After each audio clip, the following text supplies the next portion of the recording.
In 1957, Ghana became an independent country. In the same 1957, the first man-made satellite orbited the Earth. And the launching of the Sputnik into the Earth atmosphere sparked in Dr. Kwame Nkrumah the ambition to make Ghana one of the scientific powerhouses of the world, actually, not just Africa. And so today's conversation is going to be about dreaming big, having ambition, and becoming an inspiration for the next generation. My name is Tenebi Tony. I'm a Ghanaian writer based in the US. And because I'm going to be talking about going to space today, I have a miniature Earth or atmosphere on my desk. So when I turn off the light, you can see it. You can see the, what's the name? Milky Way. If I turn the light on, you will see it again. So let's get into it. Ambition is the cradle of innovation. The earth we are seeing today is a product of the ambition of the men who lived before us. The world we will live for the next generation is going to be their evidence of our ambition, courage, or lack thereof. So, where are you going to fall? Are you going to be considered one of the ambitious men, or you are going to be one of the men we don't talk about? All right. Dr. Kwame Nkrumah, of course, saw that for Ghana to be considered an important country in the world, we had to contribute something to the world. And how did he come to this realization? So after what was the name? Sputnik was launched into the atmosphere in 1957. Dr. Kwame Nkrumah stood up because that thing got his attention. And then he said, the measure of a nation's greatness is going to be determined by their technological advancement. The future of the world is going to be determined by whichever country has the mastery and then on remitting application of science and technology. He said, science and technology is going to decide who is the leader in future. So Ghana needs to prepare itself to be one of the leaders of the world. And it's crazy because his dream was that he was going to move Ghana from the Stone Age to the Space Age in a matter of decades. Of course, he didn't say in a decade, he said decades. And his thing was that it took Europeans centuries to get to the point where they were able to go to space. It's going to take Africans decades. So we are going to be more efficient than them. And so how are we going to do that? That brings me to my second point, setting realistic goals. The goal was realistic, decades. It didn't say a decade. And even more realistic was, in order for me or us to achieve the goal, we need to take several steps to be able to get there. And what are the several steps? Which brings me to my third point, take deliberate actions.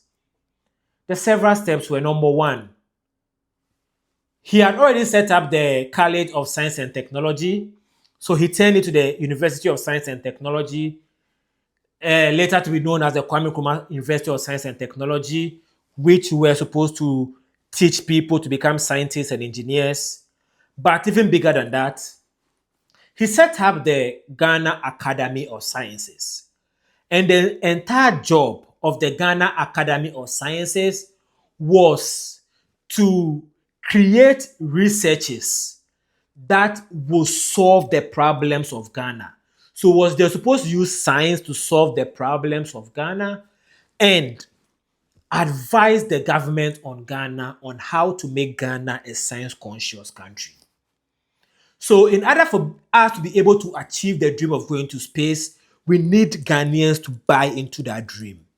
So we need Ghanaians to be a science-conscious country. And so the Ghana Academy of Sciences job was to start that process. And so one of the things they did was set up the University of Cape Coast. The University of Cape Coast's role was to train science teachers, to teach kids science. So he believed that the more kids in Ghana knew science, the more they were going to be more science conscious in their decision making. Ambitious, smart, realistic, goal oriented. And what else did he do?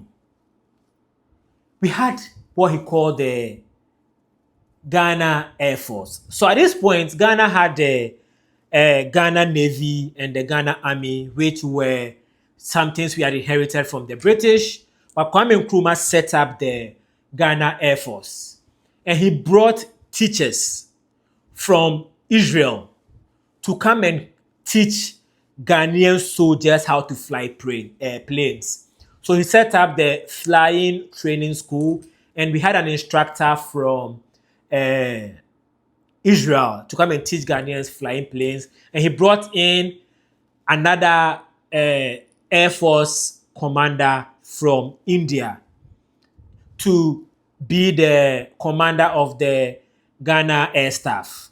So basically, he started looking to outsiders who were already doing it to come to Ghana and teach Ghanaians how to do this. And why was the Ghana Air Force important? If you didn't know this, the US have the US Space Force. Space Force started in 2019 by President Trump. But before Space Force, the US used to have what they call the US Space Command, and it was under the US Air Force. So the US Air Force was in charge of the military side of space exploration. And so the US Air Force works with NASA, which is the civilians, to work on space exploration and other science-related explorations. So it's not just NASA that goes to space in America. The Air Force used to be part of the going to space agenda.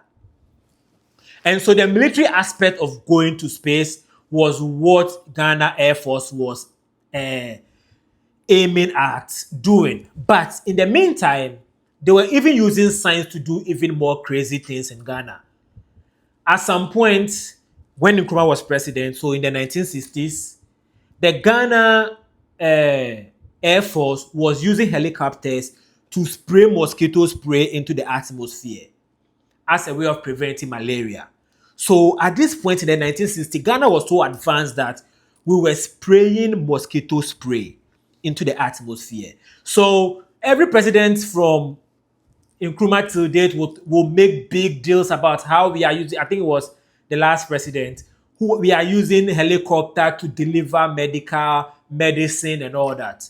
Ghana have been doing that since the 1960s. So we should have been past this.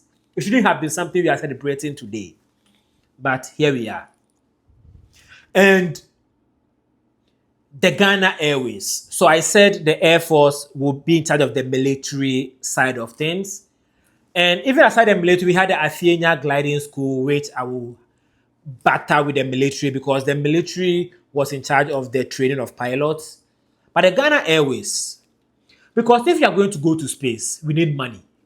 Going to space costs billions of dollars. And how are we going to generate money?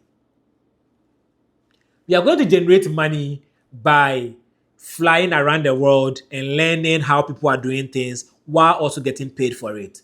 So the Ghana Airways goal at this point was to generate money for Ghana, announcing Ghana's presence around the world, but also training people about the idea of flying in Ghana. And Ghana Airways is no more, unfortunately. But when Ghana Airways was started in the 1958, when Ghana Airways started, there were people in Ghana, Africa, and the rest of the world who said it was premature for a country like Ghana, who is just 1 year old, to have their own national airline. At this point, less than 5 countries in Africa had their own national airline. Egypt, Morocco, Ethiopia were the countries who had it. Kenya and Uganda and Tanzania together had what they call the East Africa Airlines, which also is collapsed today. And so Ghana was one of the first countries in Africa and actually in the world to have their own national airlines. And it was part of the big going to space ambition that Nkrumah had. So training Ghanaians to be science conscious, training the military to be science conscious, and training civilians to be science conscious or flying. So take deliberate actions. He was already doing this. So now the people were getting trained. Ghanaians were actually getting scholarship to go to other countries to study astronomy and astrophysics. Nkrumah was doing this. So you know that he was not playing with this. He was actually working towards it. And then he realized that while Ghana was doing this, the world was not sitting down waiting for us. Things were progressing. And 1961, the first man to go to space was launched into the Earth's orbit. Yuri Gagarin, the Soviet Union cosmonaut, went to space. It was a big international news. That means that the US was lagging behind when it came to what was considered the space race at the time, and the Soviet Union was ahead because first they launched the first man to space, the first satellite to space. So Nkrumah was like, I need to know how they did this. So Nkrumah asked the Soviet Union that he wanted to come and pay them a visit. So he went to Russia. And actually, I need to point this out because I live in America. While Nkrumah was doing this with the Soviet Union, he was also collaborating with the US. So the US have this thing they call the Intelsat. So Intelsat was an association of countries in the world who have satellites. Ghana didn't have satellites, but we wanted to be able to receive satellite information. So we joined Intelsat. You see how ambitious he was? So it's like somebody who wants to buy, your friend is saying, a car. You have conversations with drivers. What's the Chi proverb? Akwala obetoka onama obisa, your friend is saying, type war. Yeah. So when he went to Russia, he noticed that all the scientific innovation that they were doing in Russia, they were powering it with hydroelectric power. Basically, they were using water to generate electricity. And it was like, it's water keke. It's not like you people have some big machines that we don't have. I mean, you have some big machines we don't have. But it's being powered by water. Oh, let's do that. So, in from 1961, Nkrumah started the project of generating electricity for Ghana using what's the name? Water.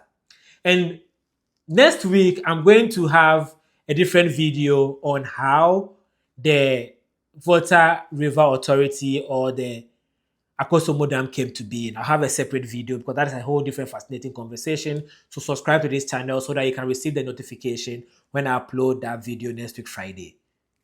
And while, Ghana was working on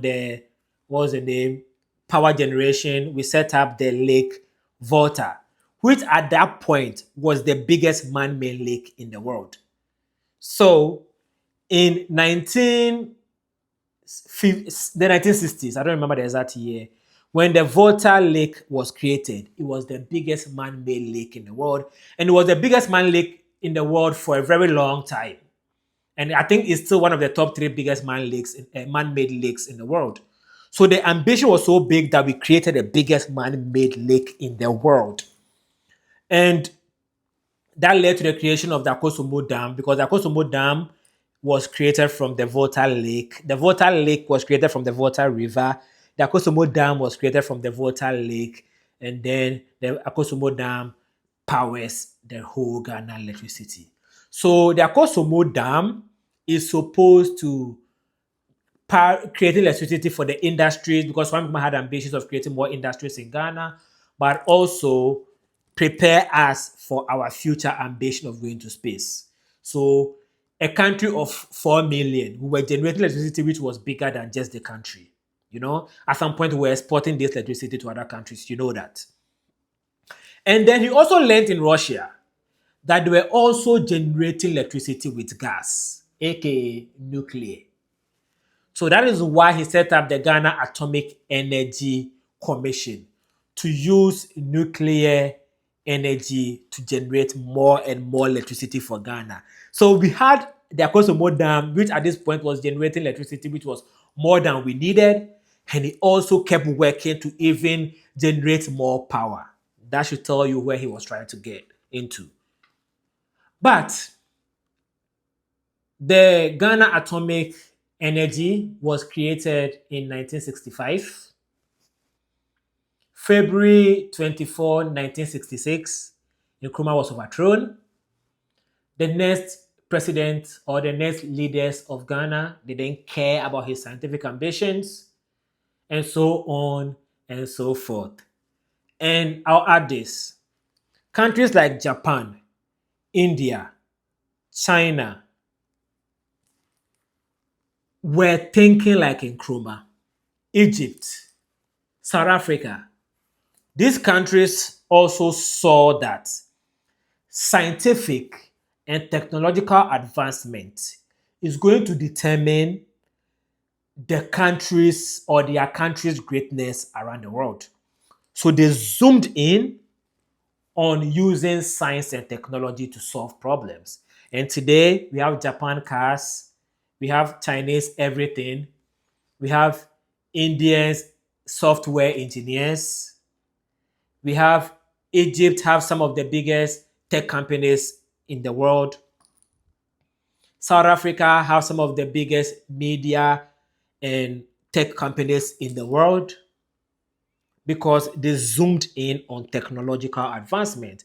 We gave up on the dream of technological advancement when Nkrumah was overthrown. Of course, we didn't give it up totally. In 1981, Ghana created the Kuntunse Earth Station, which was a big achievement for the country because we had a Earth Station is like an antenna. So it's like where you receive information from satellites around the world. And so Ghana had our own national antenna to receive satellite from around the world, and that was used for powering internet in Ghana, powering telephones in Ghana, powering any televisions, radio, everything were through the Ghana Kuntunse Earth Station, and was being managed by the Ghana Telecom Company or Ghana Telecom. And President Kufuor sold Ghana Telecom to Vodafone, including the Earth Station. The story of Ghana is a story of ambition, men putting in work with the goal of reaching that ambition, and it all come crashing down. But all hope is not lost because in 1981 we created the Earth Station. In 2017, three enterprising Ghanaian students created a satellite which they launched into space. The first Ghanaian owned satellite was launched into space in 2017 and was created by students in Ghana working together with students in Japan. You understand?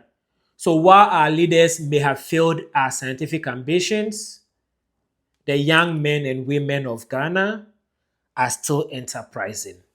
So what is the definition of success over here? He didn't achieve his dream of going to space, but that dream, a byproduct of that dream was generating electricity for Ghana through what's the name? Akosombo Dam. A byproduct of that dream is the Ghana Atomic Energy, which uses nuclear energy for medical purposes. A byproduct of that dream is the Ghana Air Force. A byproduct of that dream is actually the GDP of Ghana today. Why am I saying this? So, if you didn't know this, the Ghana Statistical Services released the data on Ghana's economy, the state of our economy, for the second quarter of 2025. That means the first half of this year. And they concluded that the GDP of Ghana rose by 63% the first half of this year. And 10% or almost 10% of that comes from the service industry. The service industry, like the banking, the tech, and all that. But actually, the tech industry in Ghana rose by 40% this year, which means that young men in Ghana have started using technology to create businesses in Ghana. It's not the government. The GDP, of course, it looks good for the government, but it is not the government that is powering our GDP growth. It is the young men and women of Ghana, ambitious young men and women of Ghana. So what is your definition of success? Sometimes your definition of success may be so big that you won't reach it, but on the way to achieving what your definition of success is, you would power other people's dreams. Like Nkrumah powered the rest of Ghana with electricity. So next week, we will continue this conversation and focus on how the Akosombo Dam came to be. Subscribe to this channel and let me know what you think about